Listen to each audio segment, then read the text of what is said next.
नमस्कार, स्वराज एक्सप्रेस में आप सभी का स्वागत है। स्वराज सेहत में मैं हूं आपके साथ कविता पांडे। तो जब तक दांत में दर्द या कैविटी की समस्या ना हो तब तक दांतों की हेल्थ पर हम में से ज्यादा लोग बिल्कुल ध्यान नहीं देते हैं। हालांकि ऐसा करके हम सिर्फ अपनी डेंटल और ओरल हेल्थ से जुड़े रिस्क तो बढ़ा ही रहे होते हैं, साथ में कई जानलेवा बीमारियों के लक्षणों को भी अनदेखा कर रहे हैं। और ये कौन कौन सी बीमारियां हैं और दांतों के जरिए इनके लक्षणों को कैसे पहचान सकते हैं, इस बारे में यहां जानेंगे। इसके लिए हमारे साथ चर्चा के लिए मौजूद है डॉक्टर आयुषी गोयल जी, दंत रोग विशेषज्ञ हैं, भाभा यूनिवर्सिटी भोपाल से। आयुषी जी, बहुत स्वागत है आपका चर्चा में। बहुत धन्यवाद आपका जी।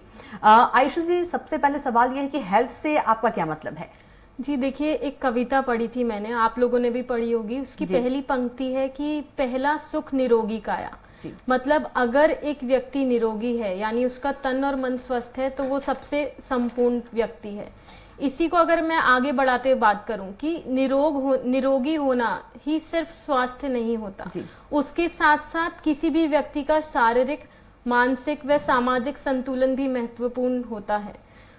जो भी स्वास्थ्य है वो किसी भी व्यक्ति के जीवन में निपुणता लाता है।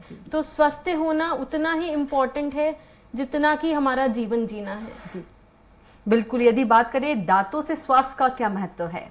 जी देखिए, दंत चिकित्सा एवं दांतों के स्वास्थ्य बहुत इम्पोर्टेंट है। बहुत नहीं सिर्फ आपके दांतों में रोग मुक्त हो आप, बल्कि साथ साथ में आप रेगुलर बेसिस पे उसका हाइजीन भी मेंटेन करें। जी। दांत आपके संवेदनशील नहीं होने चाहिए, ना ही उसमें कोई संवेदनशीलता होनी चाहिए, ना ही उनमें दर्द होना चाहिए। जी। क्योंकि यदि आपके दांत संवेदनशील होंगे और उनमें दर्द होगा तो उससे आप स्वस्थ खाद्य पदार्थ नहीं खा पाएंगे, और स्वस्थ खाद्य पदार्थ नहीं खा पाएंगे तो as a cycle goes on, तो उससे आपका जो है स्वास्थ्य भी स्वस्थ नहीं रहेगा। जी।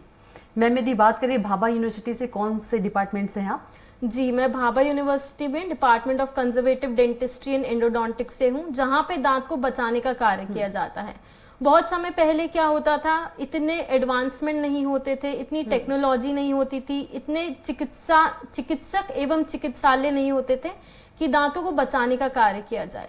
तो अभी जैसे जैसे टेक्नोलॉजी बढ़ती जा रही है, एडवांसमेंट होता जा रहा है, तो मैं उस डिपार्टमेंट से हूँ जहाँ पे दांत को बचाने का कार्य किया जाता है। जी जी बिल्कुल। मैम, यदि बात करें दांतों में कितने प्रकार की बीमारियां होती हैं?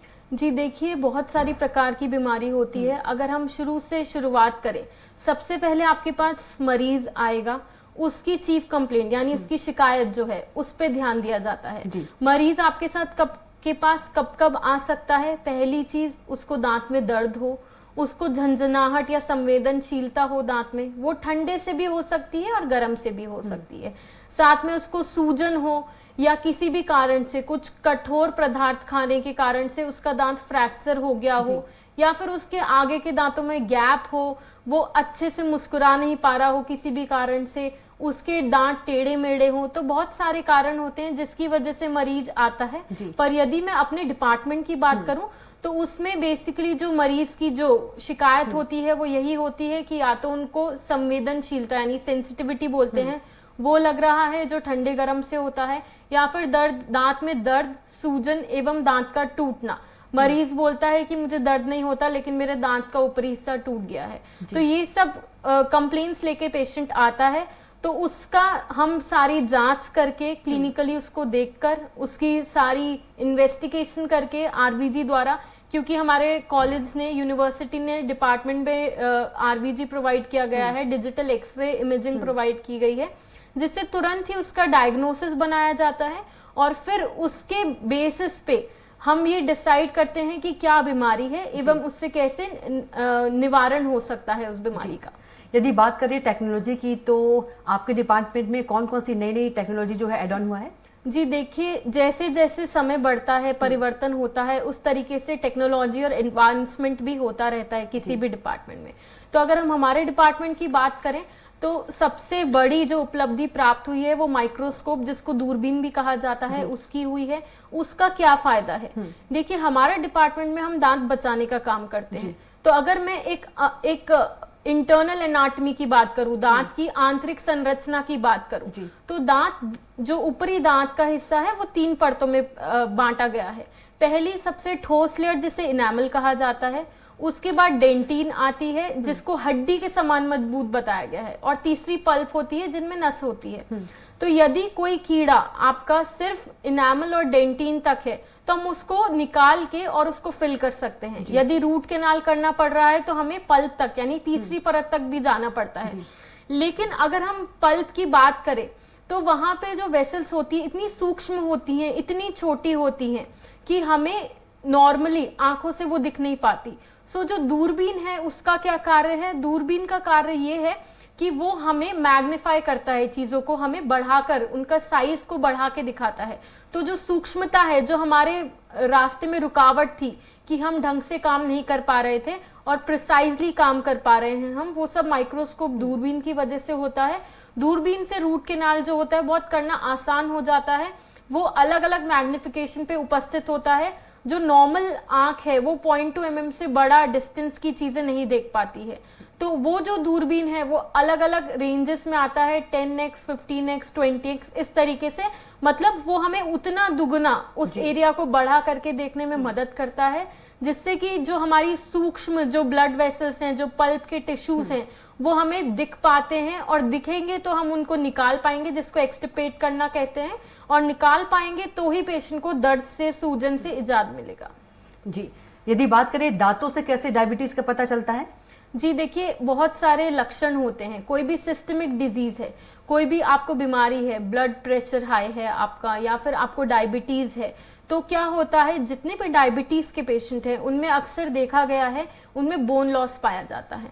बोन लॉस मतलब जहां पे बोन होनी चाहिए, नॉर्मली जो बोन है वो सीजे, जिसको हम सीमेंटो एनामल जंक्शन बोलते हैं, वहां तक बोन का लेवल होना चाहिए नॉर्मल दांतों में। लेकिन यदि हम शुगर के पेशेंट या डायबिटीज के पेशेंट के बारे में बात करें तो उनका जो बोन का लेवल होता है, स्तर होता है, वो उससे नीचे होता है, जिस वजह से क्या होता है, बोन दांत को सपोर्ट नहीं दे पाती, और सपोर्ट नहीं दे पाती तो उसकी वजह से जो डायबिटीज के मरीज होते हैं वो जनरली कंप्लेन करते हैं कुछ समय बाद, अगर उनकी अनकंट्रोल डायबिटीज है तो वो ये कंप्लेन करते हैं कि हमारे दांत हिलने लग गए हैं। यदि कंट्रोल डायबिटीज है तो उससे कोई परेशानी ज्यादा नहीं देखने को मिलती। साथ ही साथ मैं ये बोलना चाहूंगी कि जो डायबिटीज के पेशेंट है उसमें कुछ सर्जिकल प्रोसेस करना है, या फिर हमें कुछ एक्सट्रैक्शन करना है, यानी दांत निकालना है या सर्जरी करनी है, तो उस केस में क्या होता है, घाव धीरे बढ़ते हैं जो डायबिटीज का पेशेंट है। तो इसलिए यदि भी कोई डायबिटीज का मरीज है तो उसके लिए दंत चिकित्सा के रास्ते खुले हुए हैं। ये नहीं बोलेंगे कि उनके लिए कोई इलाज नहीं है, लेकिन उनके इलाज के लिए हमें पूरा प्री ट्रीटमेंट प्लान, यानी कि हमें ट्रीटमेंट से पहले का पूरा मेडिकेशन चलाना पड़ता है, उनकी डायबिटीज कंट्रोल करनी पड़ती है, तो ही हम आगे उनका ट्रीटमेंट प्लान प्रोसीड कर सकते हैं। जी, कई बार आयुषी जी ऐसा देखने को मिलता है कि लोगों के दांत तो बहुत स्वस्थ हैं लेकिन पीलापन बहुत ज्यादा होता है, तो लोग भी कई बार मुंह खोलने में गिल्टी फील करते हैं। जी बिल्कुल, पीलापन बहुत सारे कारणों से आ सकता है। देखिए, पीलापन या तो बचपन से ही उनके दांत पीले हैं, वो फ्लोराइड की मात्रा की वजह से होता है। यानी यदि आपके पानी में जहां आप थे जब आप छोटे थे उसमें फ्लोराइड की मात्रा ज्यादा है, 1 ppm नॉर्मल मात्रा होती है, अगर उससे ज्यादा है तो आपके दांत पीले हो जाते हैं और पीले ही रहते हैं, जिसकी वजह से बचपन से आपको बहुत सारी परेशानियों का सामना करना पड़ता है। बच्चे आपके साथ खेलना पसंद नहीं करते, आपको हंसने में परेशानी होती है, तो उसका भी इलाज है। दूसरे होते हैं दांत का पीलापन आना, पीला और लालपन आना किसी भी च्यूइंग हैबिट, यानी तंबाकू खाना, गुटखा खाना, इन सब की वजह से। तो कोई भी कारण हो, सबसे पहले अगर वो उसका कोई कॉज है, यानी उसका अगर कोई कारण है तो हमें उसको हटाना पड़ेगा, क्योंकि वही जड़ है किसी भी प्रॉब्लम की।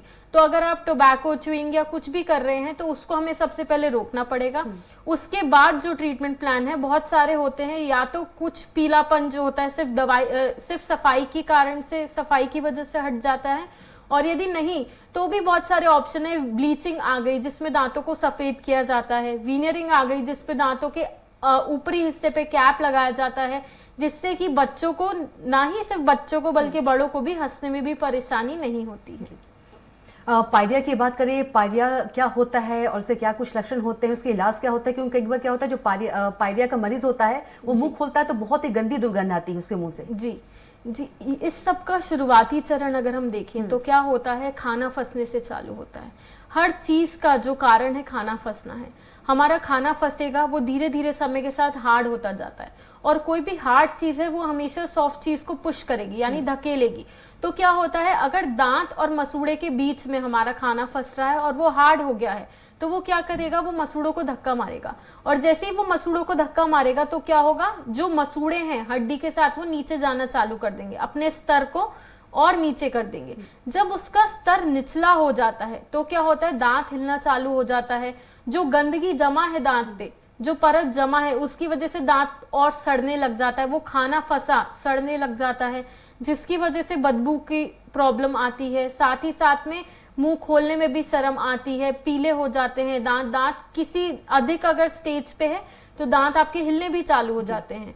तो उसके लिए यही है कि हम हर 6 महीने में अपने डेंटल चेकअप के लिए जाएं, किसी भी अच्छे दंत चिकित्सक के पास जाएं। और सबसे बड़ी बात भाभा यूनिवर्सिटी की ये है कि ना ही ये सिर्फ दंत चिकित्सकों को एक सक्षम प्लेटफॉर्म देता है, बल्कि जो भी मरीज आते हैं उनका भी अच्छे से इलाज होता है, सक्षमता से इलाज होता है और उनको बिल्कुल ही दांतों के प्रति निरोगी बनाया जाता है। ठीक है, यदि किसी मरीज का दांत फ्रैक्चर हो गया है, ऊपरी हिस्सा टूट गया है, सिर्फ जड़ ही बचा है, तो क्या उसका भी उपचार किया जा सकता है? जी बिल्कुल, जैसे जैसे टेक्नोलॉजी आती जा रही है हर चीज का इलाज संभव है। तो इसी संदर्भ में मैं बोलना चाहूंगी, यदि किसी मरीज का कुछ हार्ड खाने से या किसी भी कारण से फ्रैक्चर हो गया है दांत और उसका ऊपरी हिस्सा हमारा जो है टूट गया है, सिर्फ जड़ का हिस्सा बचा है, तो कुछ लोग बोलते हैं कि जड़ बची है, सिर्फ बच तो सकती नहीं है, तो हम इसको निकलवा देते हैं। लेकिन ऐसा नहीं है। पोस्ट एंड कोर नाम का एक ट्रीटमेंट प्लान होता है, जिसमें क्या करते हैं, हम दांत की नस को साफ करके, जितनी जड़ बची है उतनी नस को साफ करके, और हम उस नस में स्पेस बना के एक स्क्रू जैसा डाल देते हैं। वो अलग अलग तरीके का हो सकता है, मेटल का भी हो सकता है, फाइबर का भी हो सकता है, ग्लास का भी हो सकता है, और बहुत सारे टाइप है और वेराइटीज हैं उसकी।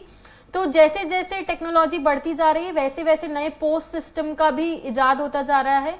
और उसके साथ साथ में ये भी कर लिया जाता है तय कि हमारा जो दांत है वो बच सके, उसमें वो रॉड डाल के उस पे कोर बिल्डअप, यानी उस रॉड को सहारा दिया जाता है फिलिंग मटेरियल से, कोर मटेरियल से, और फिर उस पर कैप भी लगवा दी जाती है। यदि हम बात करें किसी जड़ में अगर फ्रैक्चर हुआ है, ये तो ही क्राउन की बात, अगर जड़ में फ्रैक्चर हुआ है तो उसको भी हम बचा सकते हैं, उसमें भी एक चांस है कि हम उस दांत को बचा सके। उसके लिए भी हमें दांत की अच्छे से सफाई करनी होगी। सफाई करने के बाद बहुत सारे मटेरियल्स आते हैं जो डेंटिन है उसको बनाने का काम करते हैं।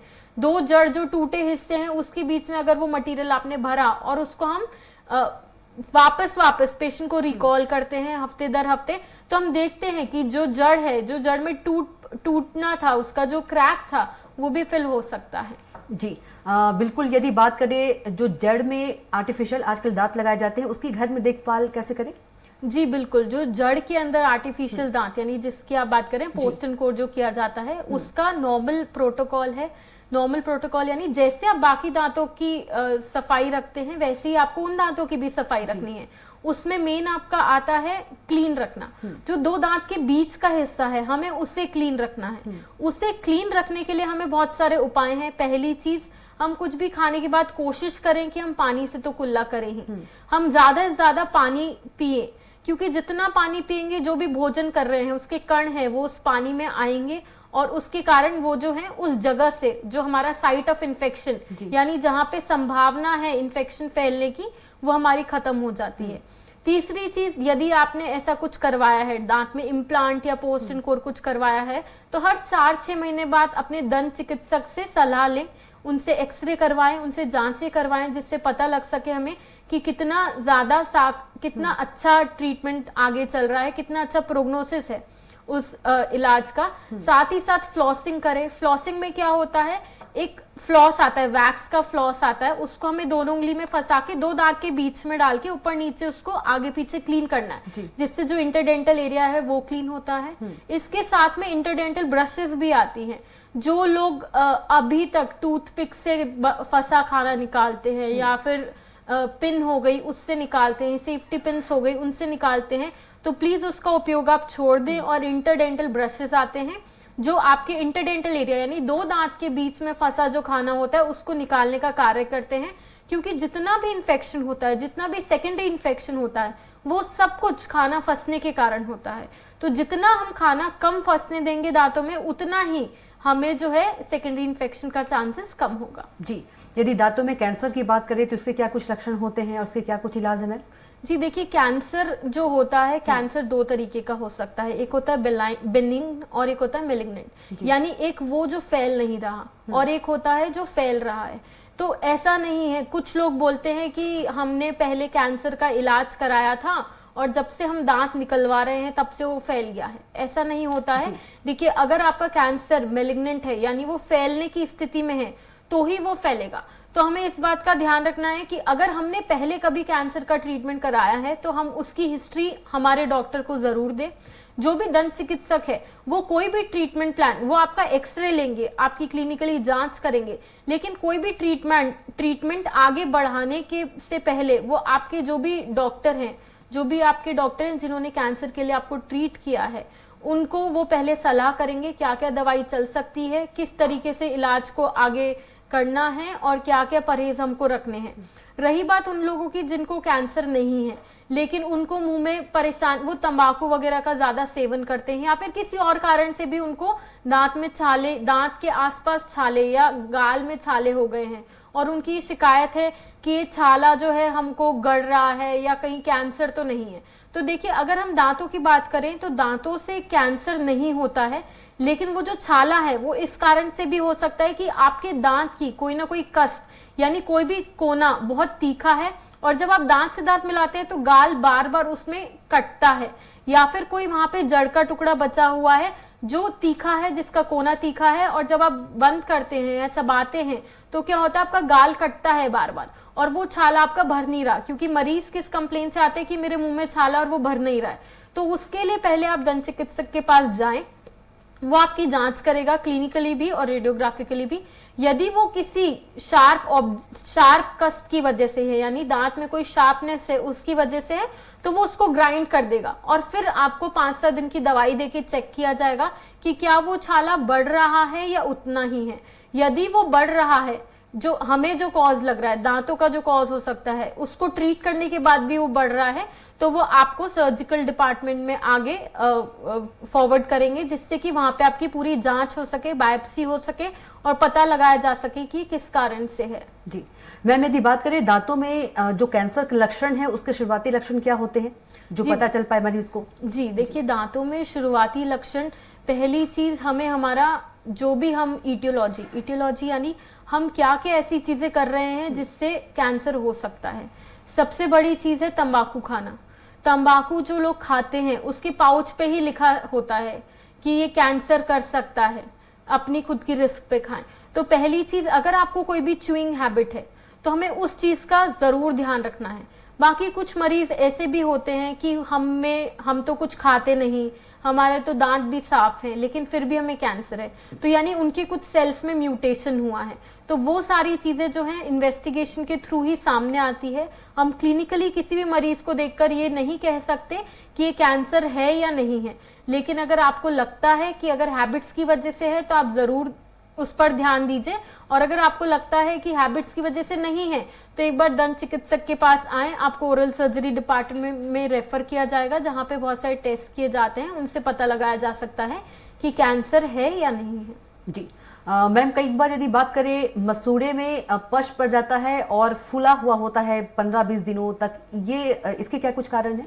देखिए, 2 कारण हो सकते हैं इस चीज के। पहली चीज, आपके मसूड़ों में इन्फेक्शन है। मसूड़ों में इन्फेक्शन यानी कि गंदगी भरी हुई है, तो वो अगर अपन सफाई कराते हैं, सफाई कराने के बाद यानी जिसको हम डीप क्लीनिंग बोलते हैं, डीप स्केलिंग कहते हैं, तो सफाई कराने के बाद अगर मसूड़े की सूजन बैठ जाती है तो यानी कि वो उस कारण से है। कभी कभी क्या होता है, अगर कोई दांत है उसमें इन्फेक्शन है, जड़ के आसपास इन्फेक्शन है और वहां पे मवाद बन रही है, वो मवाद बहुत लंबे समय से, जिसको हम बोलते हैं क्रोनिक, यानी बहुत लंबे समय से वहां इन्फेक्शन है, तो क्या होता है उस मवाद को निकलने के लिए जगह नहीं मिल रही, तो वो मवाद क्या करती है, 2 रास्ते बनाती है। या तो वो साइनस बनाएगी यानी एक फुंसी बनाएगी उसी दांत के नीचे के मसूड़े में, तो फुंसी बनाएगी जहां से मवाद को निकलने का रास्ता मिलेगा। दूसरा तरीका है कि वो मसूड़ों के बीच से यानी दांत और मसूड़े के बीच में जो सल्कस होता है वहां से वो पस को डिस्चार्ज करेंगी, क्योंकि वहां इतना प्रेशर हो जाता है कि वो निकलने का प्रयास करती है। तो यदि वो सिर्फ गंदगी, मसूड़ों में गंदगी जमा होने की वजह से है, तो वो हमारा सफाई से ठीक हो जाता है, डीप क्लीनिंग से ठीक हो जाता है। पर यदि वो हमारा कोई भी इन्फेक्शन, जड़ के इन्फेक्शन की वजह से है, तो उसमें हमें रूट कैनाल ही कराना पड़ेगा, क्योंकि यदि जो इन्फेक्शन है, मवाद है, उसको निकलने की जगह नहीं मिलेगी तो मरीज को क्या होगा, सूजन आ जाएगी उस हिस्से में बहुत ज्यादा, क्योंकि उसको कहीं निकलने की जगह नहीं मिल रही, रास्ता नहीं मिल रहा, तो वहीं अंदर ही अंदर वो टिश्यू को खराब करेगी और जो है आपका सूजन लाएगी। तो इसके लिए हमें रूट कैनाल कराना जरूरी है। बट सब कुछ भी ट्रीटमेंट प्लान स्टार्ट करने से पहले हमें इस चीज का ध्यान रखना है कि हम एक बार दंत चिकित्सक के पास जाएं, उनको दिखाएं, जल्दी से जल्दी, जितना जल्दी हमें लग रहा है जाएं, चेकअप कराएं और उसके बाद रेडियोग्राफिक एग्जामिनेशन होगी, जिससे कि हमारे जो भी प्रॉब्लम है उसका निवारण किया जा सकता है। जी मैम, कैविटी की बात करें, दांतों में कैविटी के क्या कुछ कारण होते हैं? जी देखिए, बहुत सारे कारण हो सकते हैं। सबसे मेन जो कारण है वो है खाने का फंसना। यदि आपके ओरल हाइजीन प्रॉपर मेंटेन नहीं है, आप ढंग से ब्रश नहीं कर पा रहे, देखिए ब्रश, बहुत मरीज ऐसे बोलते हैं कि हम तो सुबह शाम 2 समय ब्रश करते हैं, तब भी हमारे कैसे कैविटी हो जाती है। सिर्फ ब्रश करना ही जरूरी नहीं है, ब्रशिंग टेक्निक भी जरूरी है। आप एक ब्रश को कितने समय से इस्तेमाल कर रहे हैं वो भी जरूरी है। तो मेन कारण खाना फंसने का होता है। यदि आप साफ कर लेते हैं तो उससे आपकी कैविटी नहीं होती, और अगर आप साफ नहीं कर पाते तो क्या होता है, खाना फंसता है। खाना फंसता है तो खाना पहले ऊपरी परत पे फंसता है, यानी इनामल जो मैंने बताया आपको, वहां पे। और डेंटिन क्या होता है, हार्ड होता है, तो वो केरीज को फैलने से रोकता है, क्योंकि वो ठोस होता है। वो एक तरीके से एक हिंड्रेंस का काम करता है, वो रोकता है कि कम से कम फैले। यदि शुरुआती चरणों में आपने उसे नहीं देखा तो फिर वो डेंटिन पे जाएगा, जहां आपको सेंसिटिविटी, मेजरली ठंडे से आपको संवेदनशीलता होगी, और अगर वो पल्प में जाता है तो आपको उसमें दर्द होगा, आप सो भी नहीं पाएंगे। तो इस वजह से जो हमें है, ध्यान यही रखना है कि खाना ना फंसे। कैविटी का कारण यही होता है। और दूसरी चीज, क्या हम, ऐसा होता है बहुत मरीज आते हैं कि हमारी नस के पास बहुत कीड़ा है, मतलब उनको ठंडा लगता है, लेकिन उनको ये लगता है कि हमें अभी नस का इलाज नहीं कराना, क्योंकि हम अगर एक्सरे में देखते हैं तो उनकी जड़ के आसपास भी इन्फेक्शन नहीं होता। तो देखिए, कॉलेज में हमारी जो भाभा यूनिवर्सिटी है, उसने माइक्रोस्कोप यानी दूरबीन की सुविधा प्रदान की गई है, तो जिससे क्या होता है, ना सिर्फ केवल रूट कैनाल, बल्कि जो कीड़ा होता है उसको भी हम मैग्निफाइड रूप में, यानी बड़े अवतार में देख सकते हैं कि कहाँ कहाँ खराबी है, और इजीली हम वो केरीज एक्सकेवेट करके, यानी वो जो कीड़ा है उसको निकाल के, उस एरिया को साफ करके हम उसको फिलिंग कर सकते हैं। जी बिल्कुल। मैम, यदि बात करें खान पान का कितना असर होता है दांतों पर? जी देखिए, बहुत ज्यादा असर होता है खान पान का। जितना हम स्वस्थ खाना खाएंगे उतना ही हमारे दांत जो है स्वस्थ रहेंगे। तो अच्छा खाना, स्वच्छ खाना और हरी सब्जियां, विटामिन जो होते हैं, मिनरल्स होते हैं, मिनरल रिच फ्रूट्स और फूड खाना बहुत जरूरी रोल प्ले करता है हमारे जीवन में।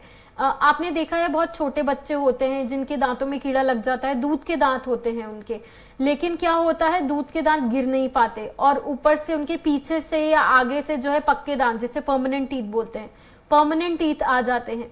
वो किस कारण से आते हैं, क्योंकि देखिए क्या होता है, बच्चों में क्या हैबिट होती है, आजकल के बच्चे ज्यादातर जो है जंक फूड की तरफ ओरिएंटेड है, मतलब उन्हें जंक फूड ज्यादा खाना पसंद है।